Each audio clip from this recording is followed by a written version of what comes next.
Dios les bendiga, amados hermanos. Le damos gracias a Dios en esta hora. Es una bendición el poder saludarle a cada uno de ustedes en esta tarde. Que tengan todos feliz martes. Dios les bendiga a cada uno de ustedes nuevamente, donde quiera que nos sintonicen.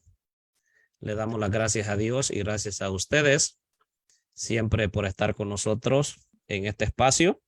Palabra de Dios, palabra que transforma. Es una bendición el poderles saludar nuevamente allí. Gracias por dejarlos entrar en su hogar, en el trabajo, o quizás va manejando ahí en su vehículo y va conectado a través de la plataforma Facebook. Así es que Dios me les bendiga a cada uno de ustedes en esta hora.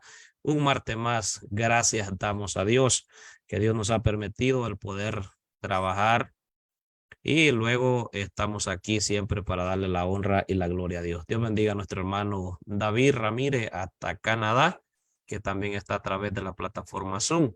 Dios bendiga también a nuestro hermano Daniel Pavón, que está también allá en El Salvador a través de la plataforma Zoom. Así es que estamos muy contentos con el Señor porque hasta aquí el Señor nos ha ayudado a cada uno de nosotros. Saludos, mis amados hermanos, a todos en diferentes lugares en la Unión Americana, Centroamérica, Suramérica. Así es que Dios me les bendiga. Vamos a orar en esta hora. Vamos a poner en las manos del Señor eh, este espacio, que sea Dios utilizando los labios de nuestro hermano Daniel, que estará hablando la palabra de Dios con el tema el profeta y el rey. Así es que oramos en esta hora. Si usted puede también unirse con nosotros a la oración, hágalo en el nombre del Señor. Padre que estás en los cielos, en esta hermosa hora, Señor, venimos delante de tu presencia, dándote, Señor, la honra y la gloria, Padre amado, porque usted se lo merece. En el nombre de nuestro Señor Jesucristo, ponemos, Señor, este espacio, este tiempo, Señor, en tus manos. Todo aquello, Señor, que pueda perturbar, Señor, en tus manos lo dejamos, Señor, y que sea usted teniendo control, Señor. La conexión, Padre Santo, la ponemos también en tus manos, Dios mío. Ponemos en tus manos, Señor amado, la vida, Señor, de nuestro hermano Daniel, quien estará trayendo siempre, Señor, ese consejo de tu palabra. Úsalo, Señor, como siempre usted lo ha hecho, Padre. Bendice a todos aquellos hermanos y amigos, Señor, que nos sintonizan en diferentes lugares. Bendice sus vidas, Señor, que esta tarde podamos aprender de tu palabra y no solo aprender, Señor, sino que también, Señor, ponerla en práctica, Dios mío, y ser diferente, Señor, en este camino. En el nombre de Jesús de Nazaret te lo pedimos, Padre. Amén y amén. Dios le bendiga, hermano Daniel. Gusto en verle. Adelante, el tiempo es suyo. Amén. Un privilegio saludarles. Qué bendición estar nuevamente con cada uno de ustedes, Amén. saludándoles en el nombre del Señor y esperando que, bueno, que el Espíritu Santo siempre esté fortaleciendo la vida de cada uno de los que están escuchándonos. Hoy continuamos, estamos ya finalizando este estudio acerca del profetismo en Israel. Hoy queremos hablar de dos personajes que en algún momento van a ser antagónicos y en algún momento van a ser condescendientes. Me refiero al rey y al profeta. Pudiésemos decir al profeta y al rey. Digo en este sentido porque si nos damos cuenta nosotros, el profetismo de Israel va a tener sus orígenes en tiempos de los jueces, pero van a tener un papel muy preponderante, muy fuerte, muy significativo, pudiésemos decir, los profetas en tiempos de los reyes. Casi nunca hubo rey que no tuviera contemporáneamente un profeta, o casi nunca hubo un profeta que no hubiese contemporáneamente un rey. Serán pocos los profetas que estarán fuera del contexto de la monarquía. Serán pocos los profetas que estarán al regreso del exilio de Babilonia. Serán pocos. Pero la mayoría de los profetas van a estar en ese contexto de monarquía.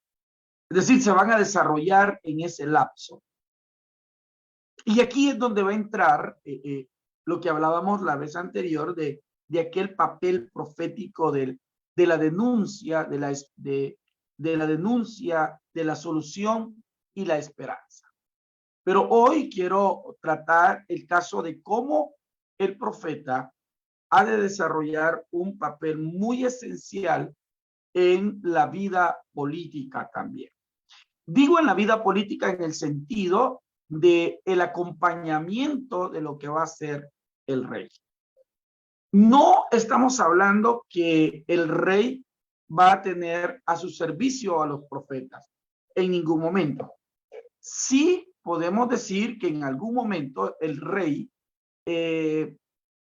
tomaba como consejero al profeta. Entonces hubo un momento en que los profetas se convierten en funcionarios de la corte de la monarquía.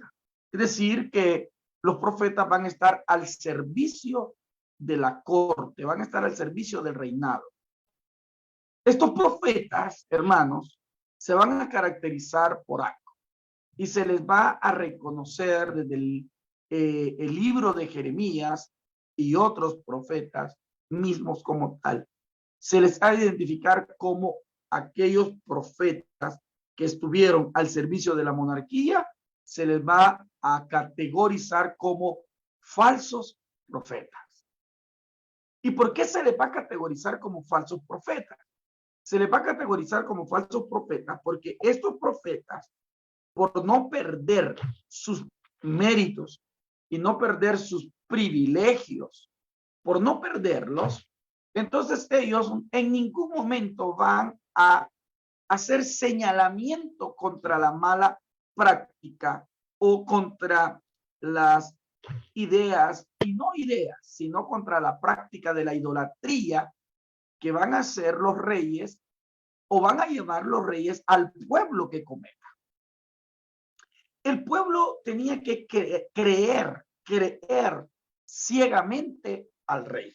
El pueblo tenía que creer ciegamente al rey. El pueblo no podía sublevarse contra el rey. ¿Por qué? No olvidemos que el rey es el varón de Dios, es el hijo de Dios. No olvidemos que el rey ha sido ungido por el profeta también, o ha sido ungido en algún momento, en algún ritual, y es Dios quien ha puesto al rey. Entonces los reyes, desde su posición, van a ser personajes intocables.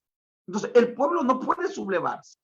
El pueblo no puede trastocar la sensibilidad de la mala administración de los reyes.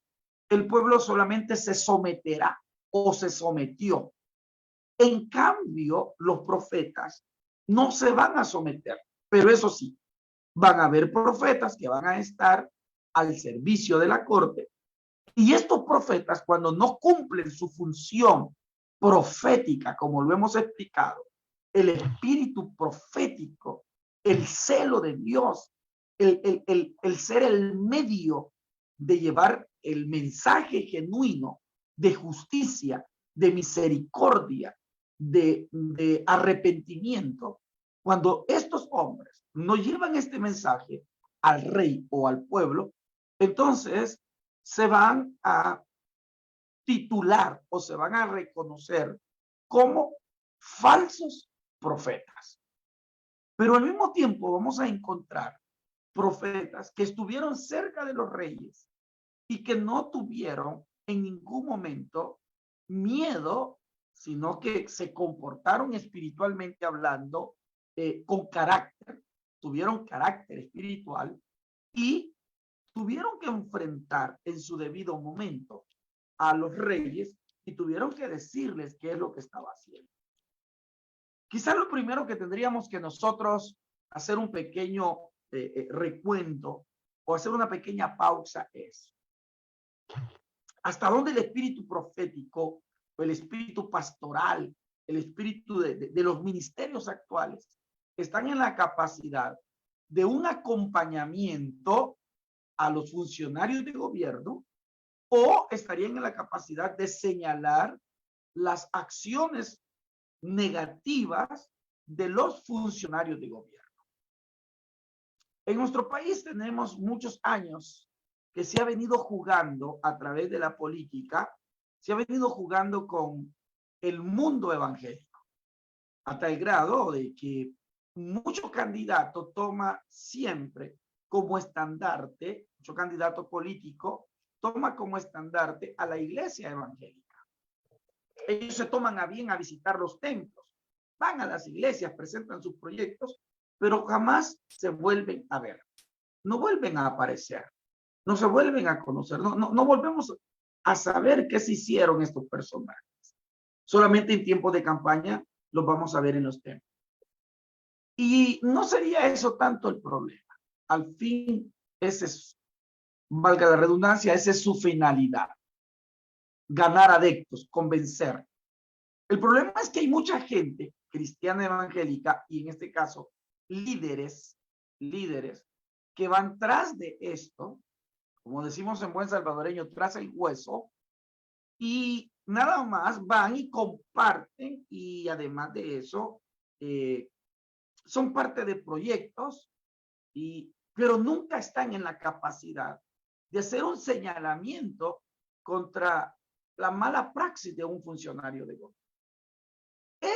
Eso nos deja mucho que decir, porque entonces, ¿a dónde está el espíritu profético?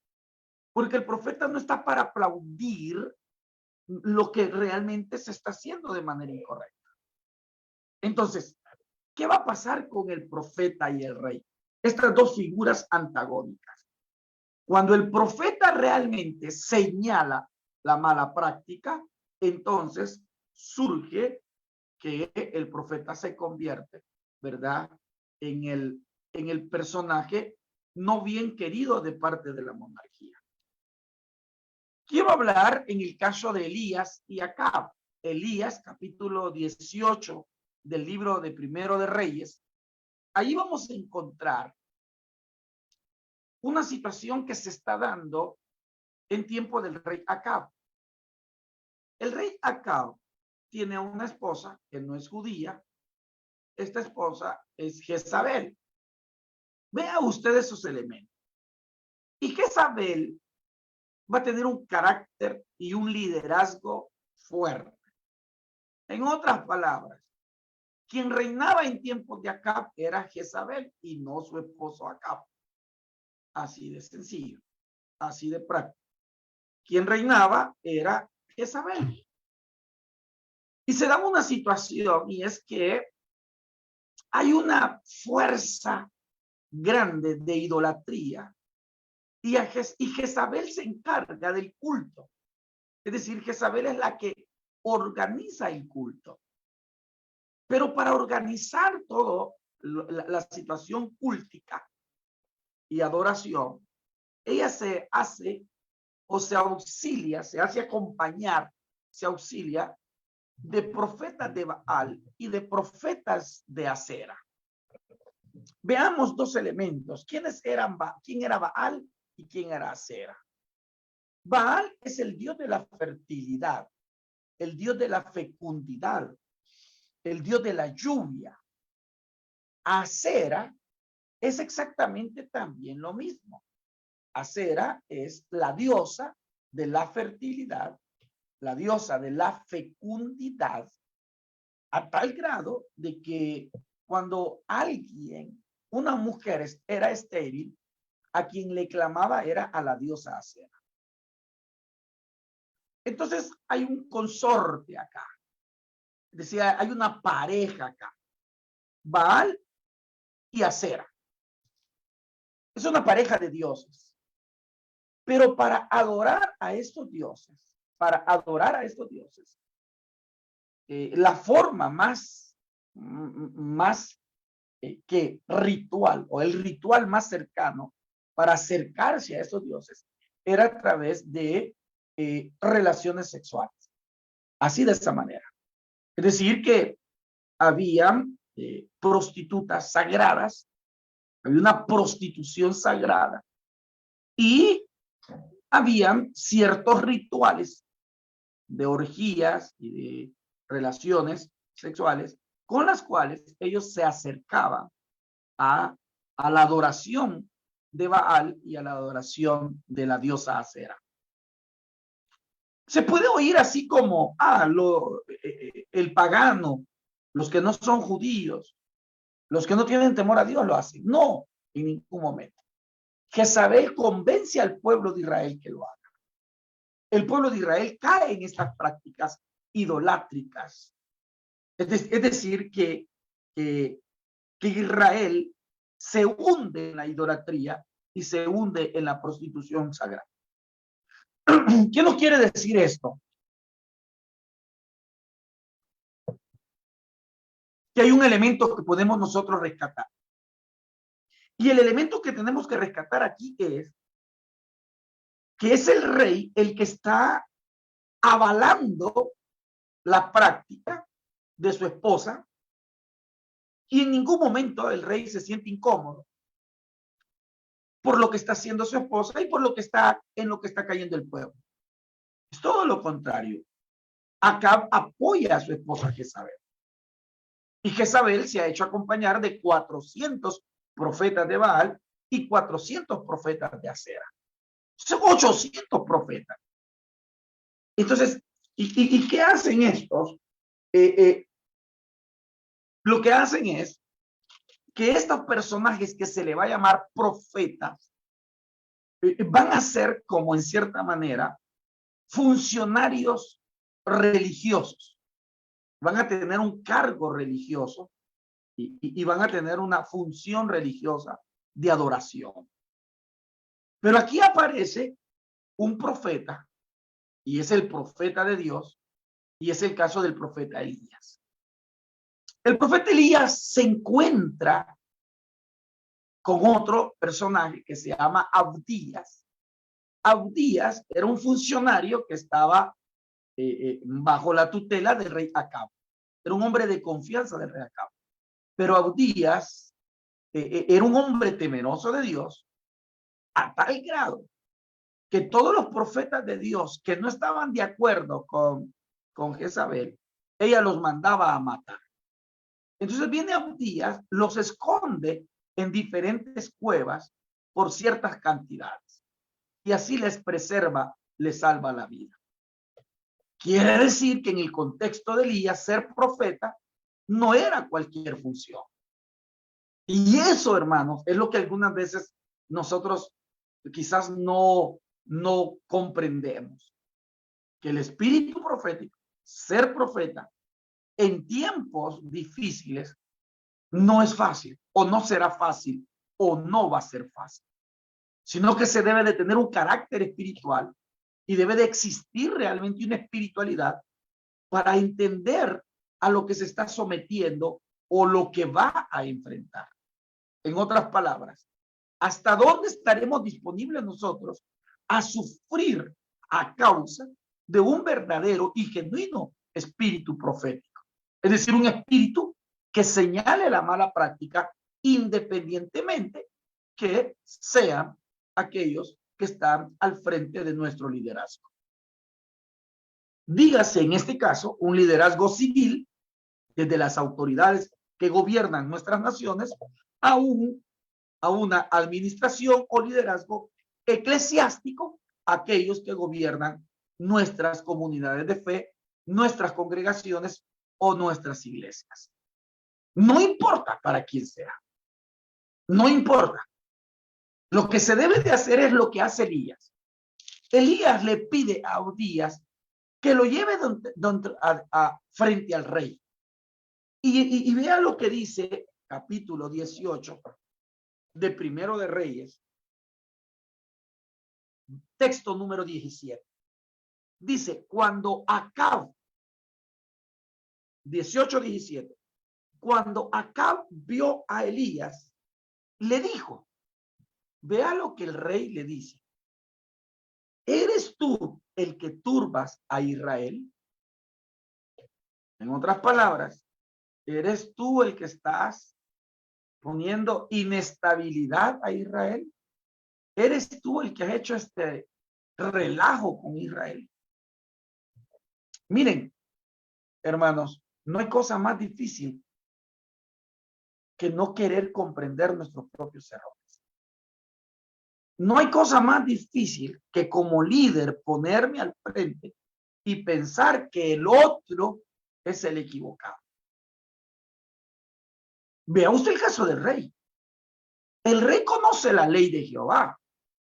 El rey Acab sabe que la idolatría es pecado, es abominación ante los ojos de Dios. El rey Acab sabe que Elías es el que está combatiendo esa idolatría.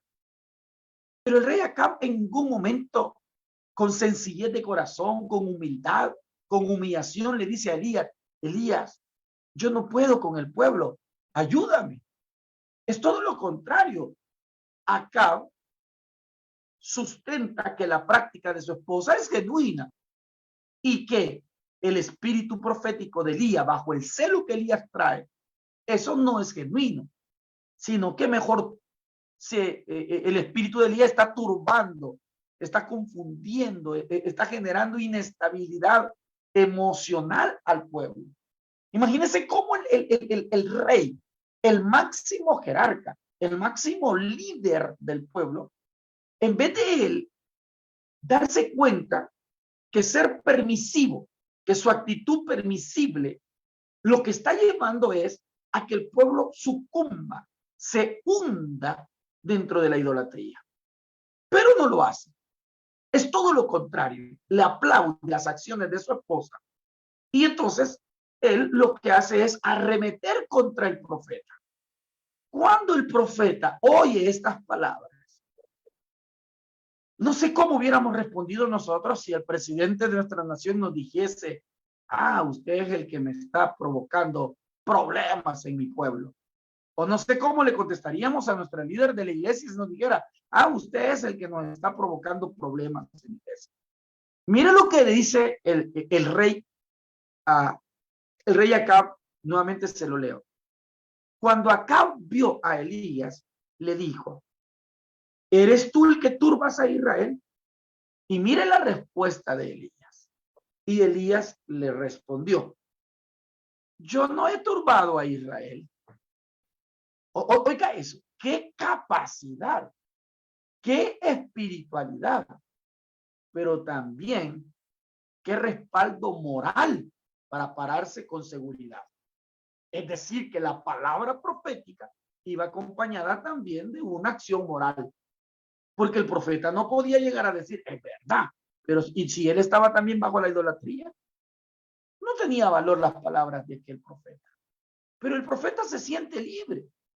No estamos hablando de un hombre perfecto, pero estamos hablando de un hombre que no lo ata nada, que no tiene ataduras, y que como no hay ataduras y no hay señalamientos contra él, él tiene toda la libertad de decirle estas palabras al rey.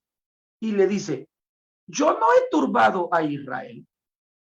Y le añade, sino tú y la casa de tu padre. El texto 18, sino que le dice, ¿sabes quién está turbando a Israel? Eres tú y tu familia. Eres tú y tu familia. Y todavía le añade más y le explica, porque están dejando los mandamientos de Jehová y están siguiendo a los Baales. Note usted, tal vez podemos pensar que son palabras muy sencillas, pero son palabras poderosas. ¿Y por qué palabras poderosas? Porque Elías está con toda la espiritualidad y con toda la capacidad y con todo su liderazgo de ponerse al frente del rey. ¿Y quién iba el que iba a refutarle al rey? Nadie. Oiga esto, refutarle al rey no se podía. Bueno, vamos a encontrar hasta en un salmo que dice de que lo que hables en secreto contra el rey detrás de las cámaras será descubierto frente al rey. O sea, imagínense hasta dónde se llegaba la tradición o se pensaba que si usted decía algo del rey en oculto, las paredes se encargaban de trasladar ese mensaje e irle a contar al rey que usted había hablado de él. O sea, en otras palabras, nadie tenía el valor o nadie se tomaba la osadía de hablar contra el rey. Y en el caso de Elías no habla contra el rey. En el caso de Elías lo enfrenta. Yo creo que una de las cosas que como iglesia hemos perdido es eso. No enfrentamos las cosas. No las decimos como se deben de decir y no las decimos en el tiempo pertinente que se deben de decir. Yo creo que es un reto para todos. Personalmente, quizás lo acepto y eso así debe de ser. Debemos nosotros tomar esa capacidad. El problema es que no queremos nosotros sufrir el atropello, porque mire lo que le va a venir a Elías más adelante. O sea, ahorita estamos hablando de un Elías fuerte, de un Elías osado, de un Elías que está enfrentando al rey, de un Elías que no se le está quedando callado, sino le está diciendo al rey, ¿sabes quién está turbando al pueblo? Eres tú y todos los de tu casa. Eres tú y toda tu familia, la casa de tu padre. Ellos son los que, eres tú el que has metido ahí la idolatría, has dejado la ley de Jehová y han ido tras los Baales. O sea, lo que le está diciendo es, tú eres el idólatra. A mí no me estés echando la culpa. Y entonces viene ahora Elías y le dice, envía pues ahora y congrégame a todo Israel en el monte Carmelo y a los 450 profetas de Baal y a los 400 profetas de Acera que comen en la mesa de Jezabel. O sea, eran 850. 450 de Baal y 400 de Acera. Que comen, oiga bien, que comen en la mesa de Jezabel. O sea que Jezabel tiene ahora el ministerio, el privilegio de servirle a los profetas, pero a los falsos profetas. Quizás una de las cosas que podemos nosotros rescatar con esta lectura es lo siguiente. Número uno, darnos cuenta, hermanos, que necesitamos una iglesia despierta. Darnos cuenta que necesitamos líderes despiertos. Darnos cuenta que necesitamos una iglesia profética. Darnos cuenta que necesitamos líderes con espíritu profético. Darnos cuenta que necesitamos personas que se paren al frente con una actitud varonil, con una actitud espiritual y que realmente puedan enfrentar, señalar, generar soluciones y generar esperanza. No hay otra forma. No existe otra manera. Porque si nosotros estamos dejando pasar las cosas, el problema es que llegará el momento en que las conciencias se van a cauterizar y cuando usted quiera venir a reaccionar, muchas veces las cosas van a ser muy tarde. Eso no pasa como cuando usted se tarda en el consejo a sus hijos y a sus hijas, y cuando sus hijos y sus hijas cometen los errores, usted quiere sentarse con ellos a hablar cuando tuvo que haberlo hecho antes. El consejo es antes. Siempre el consejo debe de venir a tiempo. Y eso es lo que está haciendo Elías. Elías se da cuenta que Acab está actuando mal y se lo dice. Va, lo busca, se lo dice. Y lo otro es que creo que si también tomamos el papel y el rol del rey, estaríamos hablando, en este caso nosotros, que como líderes también debemos de estar en la capacidad de aceptar que hay momentos que posiblemente nos hayamos equivocado, o que nos equivocamos, o que nos vamos a seguir equivocando porque no somos seres perfectos. Quiere decir, mis amados hermanos y amigos, que lo que el profeta Elías hace es un fiel ejemplo de lo que la iglesia actual debería de hacer. Claro está, que si la iglesia o los líderes de nuestras comunidades de fe, nosotros mismos, tomamos esa actitud y vamos bajo esa acción, no olvidemos que la historia y la narrativa no termina acá, continúa. Y nos vamos a dar cuenta que más adelante, el Elías que mata a esos 850 profetas, es el Elías que comienza a huir porque tiene miedo. Es el Elías que va y se mete en la cueva. Hay un precio que pagar, pero ese precio le dio a Elías lo que hasta hoy nosotros sabemos. El precio de la vida, pero también el precio de la honra. el precio de la persecución, pero también el precio del acompañamiento del Espíritu de Dios en el ministerio de este hombre. Yo creo que Elías no pudo mostrarnos o dejarnos mejor historia que su decisión espiritual y su acompañamiento del Espíritu Santo. Hizo descender fuego del cielo, oró para que no lloviese, dejó de llover, oró para que lloviese, llovió. Hizo descender fuego al momento del sacrificio. O sea, no estamos hablando de un personaje sencillo. Estamos hablando de un personaje que ha de representar en el profetismo de Israel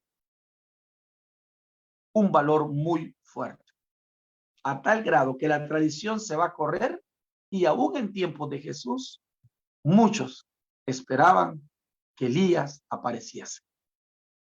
¿Por qué? Imagínense Elías, una actitud cobarde, una actitud callada, una actitud... Y solo con el título de profeta, no. No importó el costo, el precio. Entonces creo que la pregunta retórica sería, ¿hasta dónde estamos dispuestos a pagar el precio de la persecución y de el desprecio como tal cuando enfrentemos y señalemos aquellas cosas que no van acorde a la palabra de Dios? Mis amados hermanos, estamos a tiempo. Yo los invito en el nombre del Señor. Seamos nosotros los primeros, los que reaccionemos con nosotros mismos, cambiemos el rumbo de las cosas y después veamos el bienestar de aquellos que están a nuestro cargo. Familia Pavón Romero les ha saludado. Bendiciones, mis hermanos. Es un privilegio estar con ustedes y realmente es una bendición compartir de su palabra. El Señor me los bendiga a todos. Amén. Dios le bendiga, hermano Daniel. Damos gracias a Dios por esa palabra que el Señor nos ha enviado el día de hoy. Como hemos venido escuchando nuevamente, la responsabilidad del profeta frente al rey y frente al pueblo. Cuando nosotros vamos a ver tantos reyes que Dios permitió tanto para Israel como para Judá, en cada uno de esos reinos Dios tenía un profeta y no lo tenía como nada más de representante o de adorno, sino que lo tenía con un propósito. Lo que se ve, hermano Daniel, no sé, pregunta, comentario, en estos últimos tiempos, vemos de que nadie se quiere sujetar a nadie. Puede ser un miembro que le llame la atención, tal vez no sea en profecía, sino que tal vez sea que vea situaciones que no van de acuerdo a la palabra de Dios. En aquel tiempo, ¿cómo trabajaban los reyes? ¿Tenían un gabinete como trabajan los gobiernos de hoy entonces? Similitud, las iglesias hoy en día también, la mayoría, puedo decir, tienen lo que son organizaciones, reglamentos, y algunos pastores pues no son absolutos, otros sí. Pero ambas partes, el que es absoluto no se le puede decir nada. Y el que es parte de un gobierno, de una organización, si alguien habla o señala algún pecado dentro de la iglesia o acciones que no están de acuerdo a la palabra de Dios, a veces no se toma en cuenta. ¿Qué se puede hacer en ese caso?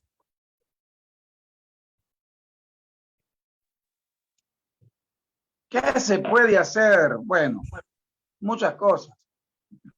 Hacer como Elías, pedir que descienda fuego. No, hermano, mire, realmente es una situación muy complicada. hemos entrado a una etapa, o estamos viviendo desde hace muchos años, una etapa de que se ha perdido la sensibilidad espiritual. Lo otro es, hace muchos años, o hace poco, revisando documentos y algunos recuerdos y papeles, papelería, periódicamente yo reviso mis papeles. Encontré unos seminarios que di sobre liderazgo. Hace años atrás se puso muy de moda el liderazgo. Solo todo se hablaba de liderazgo, líderes y líderes, y todos los seminarios y todo era liderazgo. Quizá allí fue donde nos equivocamos, donde hoy creemos que todos somos líderes. Formamos líderes, pero malformamos líderes. Jesús mismo, él dijo que no decía nada, sino lo que había hablado con el Padre. Jesús mismo se sometió a las leyes de su Padre. ¿Cuándo vas a regresar? No lo sé ni yo, no lo saben ni los ángeles ni yo. Solo mi Padre se sometió. Jesús mismo. Entonces, hoy nos hemos encontrado con personas también. Otro error que se ha dado es que se nos llegó la oportunidad a muchos, voy a incluirme, o se le ha llegado la oportunidad a muchos de poder sentarse sistemáticamente a que alguien le enseñe, a que alguien lo oriente. Y entonces hoy se puso pues, de moda los centros de estudio. Entonces hay muchos que han estudiado sistemáticamente algún periodo de tiempo y hoy ellos se constituyen herederos de la verdad. Error. O creen ellos que por ostentar un título, un diploma que les acredita tal posición, los faculta a tener una actitud de no sometimiento, de falta de respeto o de andarle arreglando la vida eclesiástica a medio mundo. Se han vuelto los consejeros. Tampoco. Yo creo que el que ha estudiado, que sigue estudiando, que se ha sometido a un proceso sistemático con mucho esfuerzo, lo primero que debe de vestirse de humildad. Llegará su tiempo, Dios lo llevará, y que debe de entender, y que debemos de entender algo. Oiga esto, debemos de entender algo. Que el que yo haya pasado 1, 2, 3, 4, 5, 6 años sentado en un pupitre frente a un enseñador, no me da un don, no me da un ministerio. Los dones son de parte de Dios y los ministerios de igual manera. De igual manera. Yo lo voy a seguir diciendo. Nadie estudia para pastor. El pastor es un llamado. Y lo mismo, nadie estudia para profeta. El profeta también es un llamado, es un ministerio. El espíritu profético no tampoco es, voy a ir a estudiar para profeta y ahora voy a, no, en ningún momento. Los ministerios son dados de Dios y es ahí donde nosotros debemos de comprender que si Dios nos ha dado algo, nos llevará, nos acompañará, nos va a respaldar y va a tener eficacia lo que hacemos. Así de sencillo, hermano. Amén. Otra situación que se ve muy seguido en mis cortos años que tengo, me acuerdo el gran respeto y quizás podemos decir hasta reverencia a los ancianos de las iglesias. Se les tomaban que eran los que estaban más cerca de Dios y que a través de ellos se podía tener un favor de parte de Dios. Pero vemos que ahora parece ser que se ha perdido eso. Y no hay esa confianza, se ha perdido esa confianza.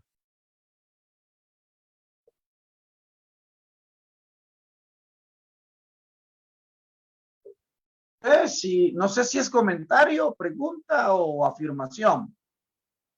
Amén. Comentario, comentario. Bueno, sí, Amén. aunque es de tener mucho cuidado, hermano. Así Es es. de tener mucho cuidado. Respeto, hay que tener respeto, claro, por los líderes, pero es que el respeto se gana, no se impone. Y se va a ganar con el trabajo, se va a ganar con el testimonio, se va a ganar con las acciones de justicia, se va a ganar con las acciones de misericordia, se va a ganar con el acompañamiento que usted tiene en su ministerio, se va a ganar con la eficacia. O sea, hay un montón de aspectos que usted va a generar para ganarse ese respeto. Ahora, si yo quiero imponer un respeto a través de la imposición, sí lo puedo ganar, pero es una actitud errónea, no es genuina y no es de Dios. No es de Dios. En ningún momento es de Dios. Y eso es lo que nos deja como ejemplo el caso del ministerio profético, ¿verdad? El ministerio profético. Profetas que estuvieron en la corte, profetas que estuvieron tras bambalinas, profetas que tuvieron el valor, profetas que, bueno, imagínense Juan el Bautista. Juan el Bautista tenía todos los derechos de comer bien en el templo, si era hijo del sacerdote. Comer bien, vestirse bien, andar los mejores zapatos, ¿verdad? El mejor Andar, camello. andar el mejor reloj, el mejor teléfono, ¿verdad? Viajar en los mejores camellos de aquel entonces. O sea, quiere decir de que, pero sus privilegios, él los sacrifica por la espiritualidad, por la espiritualidad. Su posesión como profeta fue firme, Correcto, que cuando le tocó hablar, habló y dijo lo que era. exacto, Y no mandó recado, lo dijo de frente. exacto. Amén. Bien, gracias a Dios por todo eso. Hermano David, ¿tiene algún comentario usted? Un saludo. Una pequeña observación, ya que nuestro hermano, mencionó mucho, acerca de la relación que existía entre el profeta y el rey, o el rey y el profeta. Se ve que estos dos personajes, como usted dice, había un protagonista, un antagonista de vez en cuando, o muchas veces, pero muchas veces es muy difícil que la persona en autoridad acepte sus propios errores.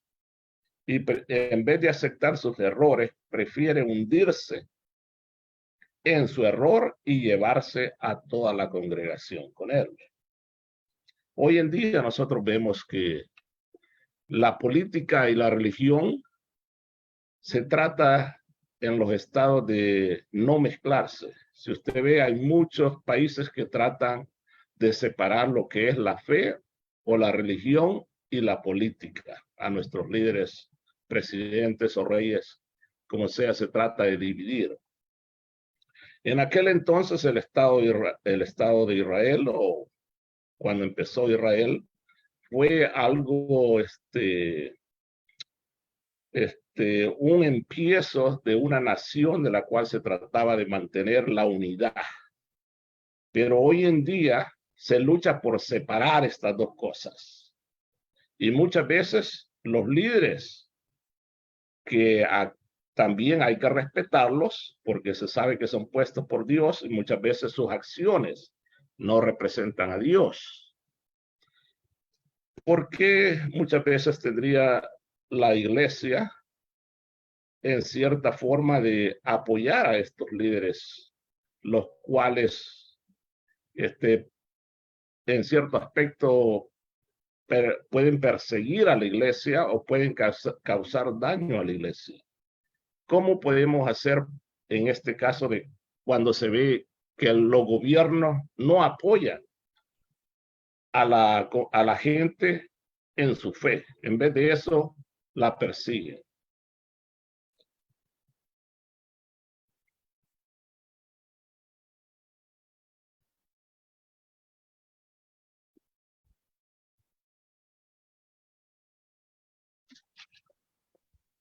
Bien, yo creo, hermano, de que una de las cosas que nosotros debemos de darnos cuenta en la actualidad es que a pesar que se generen antagonismos o que le tengamos miedo a estas funciones y nos alejemos, es que pasa algo. El nivel o el alto nivel de corrupción ha llegado a todos los ámbitos. Hay que aceptarlo. Ha llegado a todos los ámbitos. Culturalmente estamos como acostumbrados culturalmente a dar por sentado que ciertas acciones no son malas. Todo eso ha generado de que, perdones, que voy a meter esto, ¿no? Y voy a tocar una membrana muy, muy sensible internacional. Internacionalmente. Los máximos representantes políticos de la nación norteamericana tienen sus asesores y estos asesores son pastores. Han sido dirigentes. Los Graham. ¿Sí? Bueno, los Graham. Cuando se va a la guerra de Irak, ¿quién aconseja que se vaya a la guerra? Y no creo que un representante de la iglesia no supiera la realidad que esta guerra era una mentira. Fue una mentira. Era más que todo un imperialismo bajo la búsqueda del petróleo. Cero armas. Y me estoy metiendo en política, pero es la realidad de lo que se vivió. ¿Y quién aconsejó a la familia Bush para que lo hiciera? ¿Quién? Un pastor, un ministro, que está asesorando para una guerra que no tenía que darse. Que no tenía que darse. Antes de eso, ¿a dónde se prueba el armamento que se llevó a cabo en Irak? Con la invasión que se hace en Panamá, con Noriega. Es decir, que la invasión que se le hace a Panamá es el ensayo para atacar luego posteriormente a Irak. Dejemos eso, porque eso es geopolítica. Vámonos al aspecto que nos compete. ¿Quién aconseja y quién ora por ello? ¿Y quién le dice, sí, hazlo? Un pastor cristiano evangélico.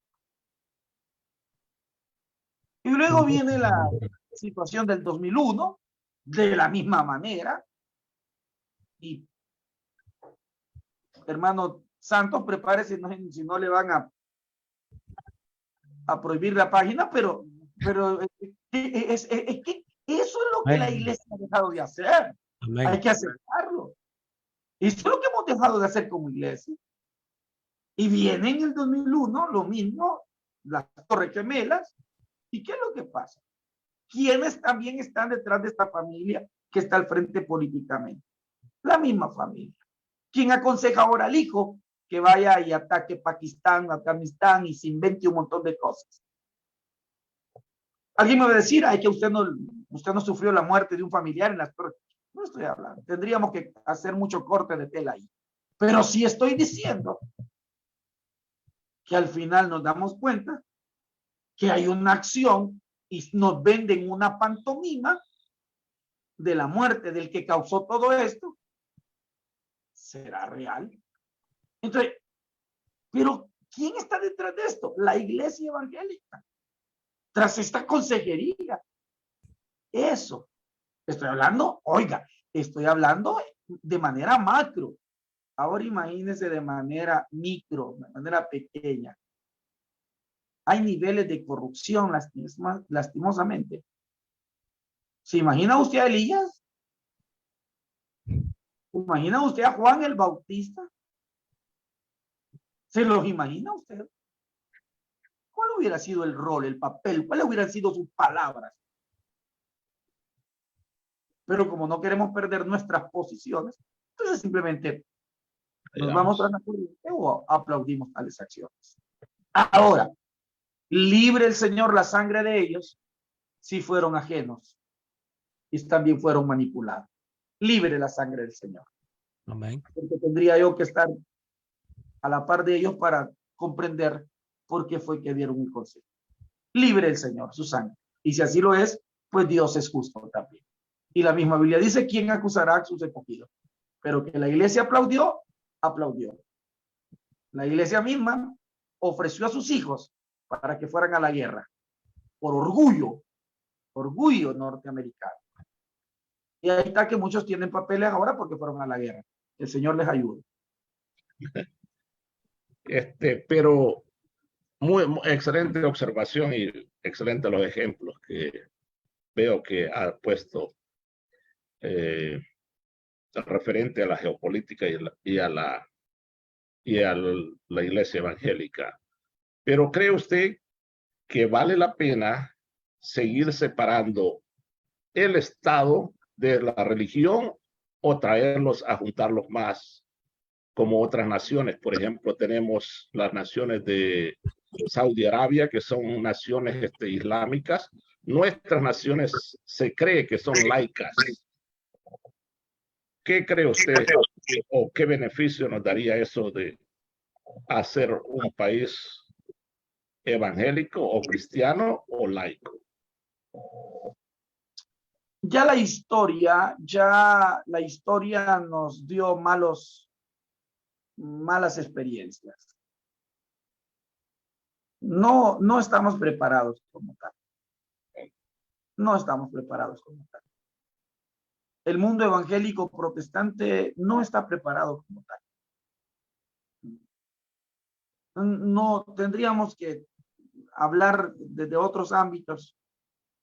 Ya también se demostró a través de la historia que esa dualidad, esa fusión Estado-Iglesia no dio resultado también. La gran iglesia se equivocó también.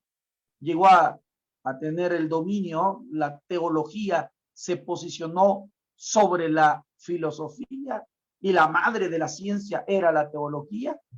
Y entonces a todo mundo se le declaró hereje, se quemó a gente porque iban contra las ideas del magisterio, se persiguió a gente, se excomulgó a gente, porque la máxima jerarquía la tenía, el máximo mandato lo llevó a tener la iglesia. Entonces ya nos dimos cuenta que no es así. La iglesia se volvió un imperio. Ya nos dimos cuenta que tampoco fue bueno. Si nosotros a nivel contextual hoy diríamos esa fusión, siento que no estamos preparados. Siento que el liderazgo o los líderes, nuestros líderes no están preparados. No están. Algunos dicen, no lo mezclemos, no mezclemos. Sí, no es tanto mezclarlo. La cuestión es si no se está preparado para tal cosa. Y yo creo que no estamos preparados. Más sencillo, no estamos preparados. Amén. Muy buenos consejos, muy buenas explicaciones. Gracias, hermano Santos. El micrófono para usted. Amén, hermano David. Ya se tiene que ir, hermano Daniel.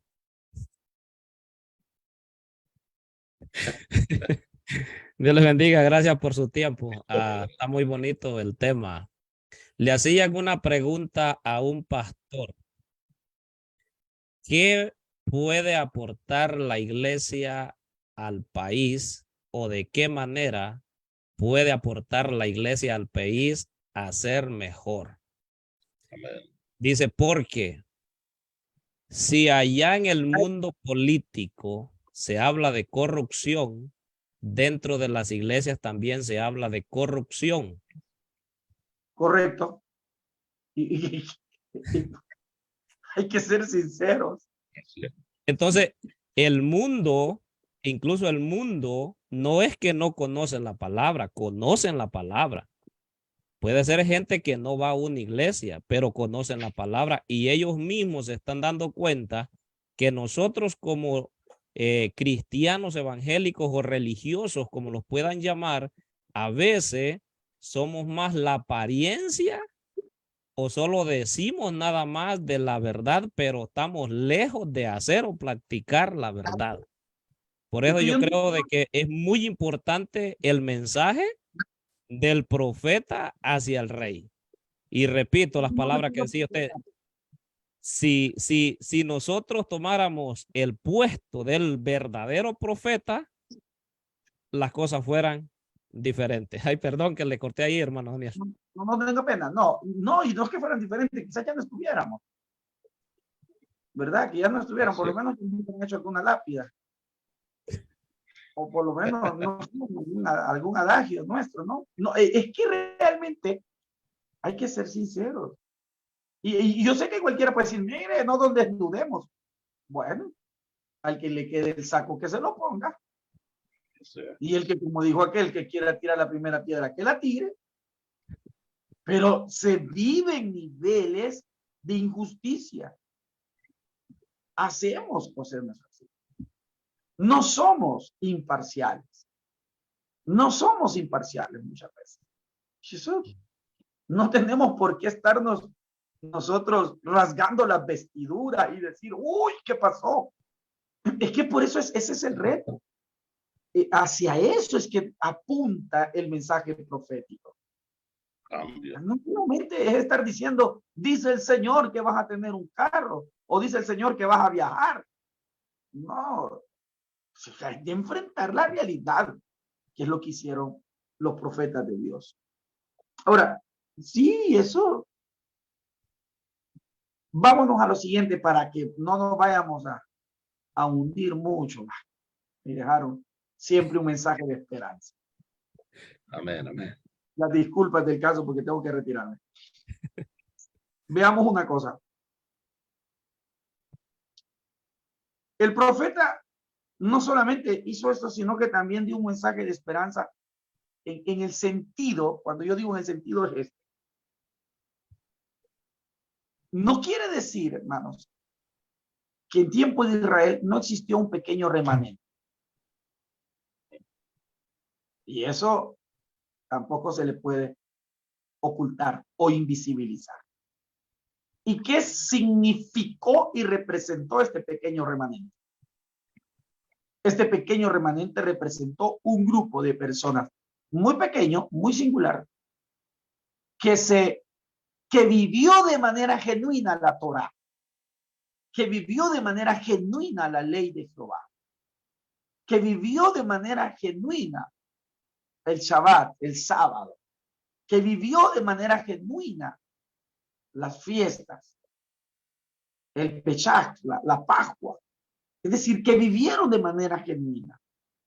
Ese remanente se fue guardando durante mucho tiempo, durante mucho tiempo, durante mucho tiempo. Entonces, para que no nos rasguemos las vestiduras, si usted siente que pertenece a ese pequeño remanente genuino, mi abrazo, mi felicitación, mi aplauso y mi admiración. Y estamos invitados todos a ir tras ese pequeño remanente con un mensaje genuino, con una vida genuina, con un arrepentimiento genuino, con una vida que no tenga doble moral, etcétera, etcétera, etcétera. Por lo tanto, lo espiritual a lo espiritual. Que el Señor les bendiga. Amén. Bien, Dios les bendiga a todos, hermanos y amigos que han estado juntamente con nosotros en este día. Ha sido una bendición el poderle saludar a cada uno de ustedes y estar una vez más con cada uno de ustedes. Les seguimos esperando todos los martes a las 7 horas de El Salvador. Dios bendiga, hermano Daniel, por esa enseñanza. Tenía algo pendiente, tenía que retirarse. Dios le bendiga a él por ese tiempo muy valioso. Y déjeme decirle, usted que está también ahí escuchándonos y oyéndonos, viéndonos, también ese tiempo suyo es muy valioso. Y démosle la honra y la gloria a Dios. Y sintámonos y estemos seguros que somos parte de ese remanente. Yo creo de que más de alguna vez nos ha tocado decir la verdad y hemos sido rechazados. Pero eso es lo de menos, porque Cristo dio su vida por cada uno de nosotros. Y nosotros, si somos hijos de Él, vamos a ser aborrecidos, no solo de los de afuera, sino que de adentro de la casa. Se llame familia o se llame hermanos en Cristo de la iglesia. Cuando uno es recto y habla la verdad, la palabra de Dios, sin ofender, con todo respeto, quien sea, déjeme decirle de que la verdad duele, pero después dice la Biblia que trae frutos apacibles. Y cuando seamos reprendidos nosotros, aceptemos la reprensión, porque esa reprensión, déjeme decirle de que más adelante vamos a ver la recompensa de Dios. Así que ha sido una tarde muy bonita, una noche muy bonita, donde hemos aprendido más de la palabra de Dios. Cada día aprendemos y es para beneficio nuestro. Así que Dios les bendiga a todos ustedes, donde quiera que nos sintoniza. Dios les bendiga. Vamos a despedirlos en esta tarde. Repito, todos los martes, este es su espacio, palabra de Dios, palabra que transforma. Hasta aquí Dios nos ha ayudado. Y vamos a seguir hasta donde Dios nos permita. Así es que, hermano David, nos despide en una oración usted. Diríamos, hermano Santos Ebenezer, hasta aquí Dios nos ha ayudado. Es Amén. muy bonito aprender de las Escrituras. Los ejemplos trazados en este programa han sido esperamos que sea de mucho aprecio, que usted lo valore y a la misma vez aprendamos. Amén. El propósito de los profetas, y esto lo vamos a seguir aprendiendo a través de las próximas sesiones, fue cambiar. Que tenemos que cambiar. ¿Estamos cometiendo algún error? Cambiemos. Tratemos de bajar nuestro ego y mejoremos nuestro proceder. Hagamos justicia, obremos con honestidad y ayudémosle al prójimo. Oremos en esta tarde. Señor y Dios, te damos gracias por todo lo que has hecho en nuestra vida. Alabamos y bendecimos tu nombre. Te damos gracias por aquellas personas que han estado pendientes de este programa, también como aquellos que han estado con nosotros esta noche. Esperamos que esta grabación que quede en el sitio del internet para que el día de mañana la puedan ver otros más. Esperamos que sea de bendición para todos aquellos que necesitan oír de tu palabra. Te pedimos por aquellos que están en los hospitales, en las clínicas, aquellos que están en los trabajos, que seas tú, Señor Jesús, ayudándoles, dando ánimo, y esperamos que tú estés con nosotros todos los días de nuestra vida. En el nombre del Señor Jesús te damos gracias. Amén. Amén, amén. Dios le bendiga, hermano David. Dios le bendiga, mi hermano. Feliz noche. Tarde. Amén. Saludos a todos ustedes. Saludos a toda la audiencia. Saludamos ahí los que están conectados, aunque sea unos pocos que mire acá. Nuestra hermana Elena Colmenares, Dios le bendiga hasta Venezuela. Dios bendiga a nuestro hermano Amílcar Hernández, nuestra hermana María Molina aquí en Austin, Dios le bendiga. Radio Evangélica Fuente de Vida, Dios le bendiga. Hermana Betty Ramírez, Dios le bendiga. Hermano Walter Mora también que se acaba de conectar, Dios le bendiga. Así que los estamos despidiendo ya en esta tarde. Así que pasen una feliz noche todos ustedes y hasta la próxima si Dios no ha venido. Saludos a nuestro hermano Saúl Martínez, que nos oye también en El Salvador. Nuestro hermano Edgar Nolasco, que nos oye también en el estado de Maryland. Él y su esposa y toda la familia. Nuestro hermano Sammy Osorio también en El Salvador. Amén. Y nuestra hermana que está en la República de Venezuela. Que Dios le bendiga a nuestros hermanos en Sudamérica. Amén. Hasta la próxima. Si Dios lo